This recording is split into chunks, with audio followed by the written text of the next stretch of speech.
Bienvenidos a una sesión más de este ciclo del Círculo Bastiat, dedicado a comentar para ustedes el libro de Ayn Rand, cuyo título es La virtud del egoísmo, que está integrado por una serie de 14 escritos que realizó Rand entre 1961 y 1964, escritos de entre los cuales destaca el primero, con el cual se abre el libro, y cuyo título es La ética objetivista, en el cual Ayn Rand nos presenta las líneas maestras, digámoslo así, la parte más importante, la parte esencial de su propuesta ética, que es la ética objetivista. Ya vimos en la sesión anterior que el hombre, el ser humano, es la única especie viviente que tiene el poder de actuar para destruirse a sí misma, ¿sí? Y ese, dice Rand, es el modo en que ha actuado a lo largo de la mayor parte de su historia. Y sin embargo, al final de cuentas, aquí seguimos. Lo cual quiere decir que ha podido más aquella conducta destinada a garantizar la sobrevivencia del ser humano que aquellas conductas cuyo objetivo, consciente o inconscientemente, fue la destrucción del ser humano. Ahora, dice Rand, ¿cuáles son las metas correctas que debemos perseguir los seres humanos? Y aquí podemos hablar de la meta de metas, o si quieren ustedes, de la meta con mayúscula, y esa es la sobrevivencia, ¿sí? La primera tarea que traemos los seres humanos entre manos es la tarea de sobrevivir. ¿Cuáles son los valores que demandan nuestra supervivencia? ¿Cuáles son los valores que demandan nuestra supervivencia? Es la pregunta que debe ser contestada por la ciencia de la ética. Para Rand, la ética es una necesidad objetiva, metafísica para la supervivencia del ser humano. La ética es una necesidad objetiva, no, por ejemplo, un capricho subjetivo. No, es una necesidad objetiva. Es algo que los seres humanos necesitamos para poder sobrevivir como seres humanos, dotados de voluntad y de inteligencia, ¿sí? El patrón de valores de la ética objetivista, ¿sí?, la norma por la cual uno juzga qué es bueno y qué es malo, es la vida del hombre. Es bueno, éticamente hablando, lo que contribuye a mantener y mejorar la vida del ser humano. Y es éticamente malo aquello que contribuye, ¿sí?, a deteriorar, vamos a decirlo así, la vida del ser humano, deterioro que, llevado hasta sus extremos, puede dar como resultado su aniquilación. A ver, el consumo de drogas es algo éticamente reprobable por el efecto que tiene sobre la salud, la vida y, muy importante, la dignidad de la persona. Es éticamente reprobable porque va en contra de la sobrevivencia del ser humano. Ahora, y esto es muy importante, el que sea éticamente reprobable no quiere decir que deba haber alguien con el poder suficiente para prohibir desde la producción hasta el consumo de drogas. Porque al final de cuentas, sí, aquí lo que hay que salvaguardar es la libertad individual. Es la libertad individual, ¿sí? La ética objetivista, la norma por la cual uno juzga qué es bueno y qué es malo, es la vida del hombre. O en otras palabras, aquello que se requiere para la supervivencia del hombre como tal, como un ser dotado de voluntad y de inteligencia. Dado que la razón es el instrumento básico que tiene el hombre para sobrevivir, aquello que es apropiado para la vida de un ser racional es bueno. Aquello que lo niega, la entorpece o la destruye es malo. Dado que todo lo que necesita debe descubrirlo con su propia mente y producirlo mediante su propio esfuerzo, los dos factores esenciales del método de supervivencia apropiada de un ser racional son el pensamiento y el trabajo productivo. El pensamiento y el trabajo productivo. A ver, pensamiento para inventar, porque esto hay que inventarlo, bienes y servicios con los cuales satisfacer nuestras necesidades.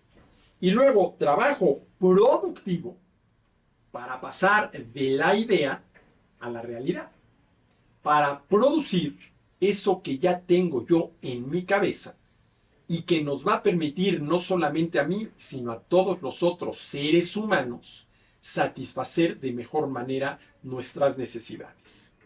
Y un buen ejemplo de esto lo tenemos, por ejemplo, en los teléfonos celulares, en los teléfonos, digámoslo así, inalámbricos. A ver, ¿de qué manera satisfacemos mejor la necesidad que tenemos de comunicarnos? ¿Yendo al teléfono alámbrico o trayendo con nosotros un teléfono inalámbrico? ¿De qué manera satisfacemos, sí, de mejor forma la necesidad que tenemos de comunicarnos? Teniendo que ir a donde está el teléfono alámbrico, ¿sí? O trayendo con nosotros un teléfono inalámbrico. Bueno, es una mejor manera de satisfacer la necesidad que tenemos de comunicarnos con un teléfono inalámbrico que viene con nosotros sin tener nosotros que ir al lugar donde está el teléfono alámbrico. Pero tanto el teléfono alámbrico como el inalámbrico, alguien lo tuvo que inventar.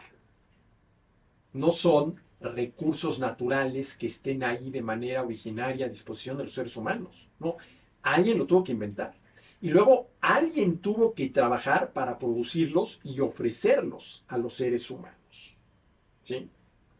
Dado que todo lo que necesitan para satisfacer sus necesidades y sobrevivir debe descubrirlo con su propia mente y producirlo mediante su propio esfuerzo, los dos factores esenciales del método de supervivencia apropiada de un ser racional, como somos los seres humanos, son el pensamiento y el trabajo productivo. Y aquí me permito, ahora sí, modificarle el texto a Ayn Rand, porque dice, dado que todo lo que necesita debe descubrirlo, ¿no? Dado que todo lo que necesitamos, o la gran mayoría de los bienes y servicios que necesitamos para satisfacer nuestras necesidades, debemos inventarlos. A ver, un teléfono, ya sea alámbrico o inalámbrico, no se descubrió. No es que de pronto alguien, ¿sí?, fuera caminando y se tropezara con un aparato y dijera, ah, mira, descubrí un teléfono. No, lo inventó.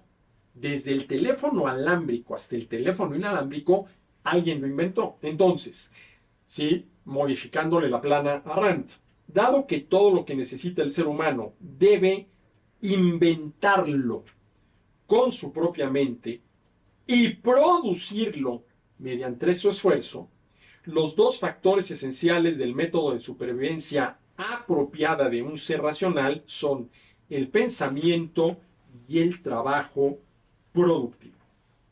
El pensamiento y el trabajo productivo. ¿Sí? Aun si algunos hombres que eligen no pensar sobreviven imitando, como animales amaestrados, las rutinas de los sonidos y los movimientos que aprendieron de otros, sin hacer un esfuerzo para entender el trabajo que realizan, sigue siendo cierto que su supervivencia solo es posible debido a que aquellos que se han elegido pensar y descubrir los procedimientos que repiten quienes no piensan. La supervivencia de tales parásitos mentales, así los llama Rand, depende de una ciega casualidad. Sus mentes desenfocadas son incapaces de saber a quién han de imitar y las acciones de quienes es seguro seguir. Ellos son los hombres que marchan hacia el abismo, siguiendo a cualquier destructor que les haya prometido asumir la responsabilidad que ellos evaden, la responsabilidad de ser conscientes. de querer pensar y de pensar y de pensar correctamente. Fíjense lo que está diciendo Rand y qué tanto esto no se aplica hoy en día a muchos políticos que más que políticos tienen vocación de pastores y a muchos ciudadanos que más que verdaderos ciudadanos tienen vocación de borregos. ¿Sí? Ellos, llamémosle así, los ciudadanos borregos, son los hombres que marchan hacia el abismo siguiendo a cualquier destructor que les haya prometido asumir la responsabilidad que ellos evaden, la responsabilidad de ser conscientes. Si algunos hombres intentan sobrevivir por medio de la fuerza bruta o del fraude, saqueando, robando, estafando o esclavizando a los demás, ¿sí? Saqueando, robando, estafando, esclavizando a los que producen, sigue siendo cierto que su supervivencia solo es posible por el esfuerzo que han realizado sus víctimas. Únicamente por aquellos hombres que han elegido pensar y producir los bienes que ellos, los saqueadores, les confiscan. ¿Y hasta qué punto esto, confiscar a los creadores y productores de riqueza, no es lo que hace el Estado benefactor y su principal agente, que es el gobierno redistribuidor del ingreso, siendo el ingreso el producto del trabajo de cada quien? Lo que podríamos llamar el robo institucionalizado por medio de la redistribución gubernamental del ingreso. Los que intentan sobrevivir no mediante la razón, sino por el uso de la fuerza o del engaño, están utilizando el método propio de los animales. Y yo creo que aquí Rand puso animales por no haber encontrado otra palabra. Pero a ver, estrictamente hablando, ¿sí? Los animales sobreviven por medio del uso de la fuerza. Bueno, me dirán, a ver, el león que caza al antílope y se lo come, está sobreviviendo gracias al uso de la fuerza. Sí, pero realmente está cometiendo un fraude. Podríamos decir que ese león está asesinando al antílope que se está comiendo. Pero bueno, esa es harina de otro costal. ¿Sí? Si algunos hombres intentan sobrevivir por medio de la fuerza bruta o del fraude, saqueando, robando, estafando o esclavizando a los que producen, sigue siendo cierto que su supervivencia, la de los ladrones y la de los fraudulentos, solo es posible por el esfuerzo que han realizado sus víctimas. A ver, si yo decido sobrevivir no gracias a mi propio trabajo, sino al trabajo de los demás, y los robo, estoy sobreviviendo gracias al trabajo productivo de alguien. Al final de cuentas, alguien tiene que producir. ¿Sí? Únicamente por aquellos hombres que han elegido pensar y producir los bienes que ellos, los saqueadores, les confiscan. Son parásitos incapaces de sobrevivir que existen destruyendo a quienes sí son capaces, a quienes siguen el curso de acción que es correcto para el hombre. A ver, ¿cuál es el curso de acción correcto para el hombre para sobrevivir? Trabajar para poder disponer, ¿sí? Gracias a ese trabajo propio, de los bienes y servicios necesarios para satisfacer sus necesidades. Ahora me podrán decir, al final de cuentas, el ladrón trabaja. Tiene que tomarse el trabajo de robarle a su víctima. Sí, efectivamente, en ese sentido, el ladrón trabaja. Pero aquí a lo que me refiero, y creo que queda claro, es que debemos trabajar en la producción de algún bien o servicio por el cual alguien esté dispuesto a pagarnos un precio, lo cual nos permite generar el ingreso suficiente para poder ir a comprar, ¿sí?, los bienes y servicios que necesitamos. Esta es, digámoslo con Rand, la manera propia de sobrevivir del ser humano, gracias al trabajo propio. Y eso tiene que ver con la ética. Hasta aquí esta sesión de este ciclo del Círculo Bastiat. Nos vemos en el próximo.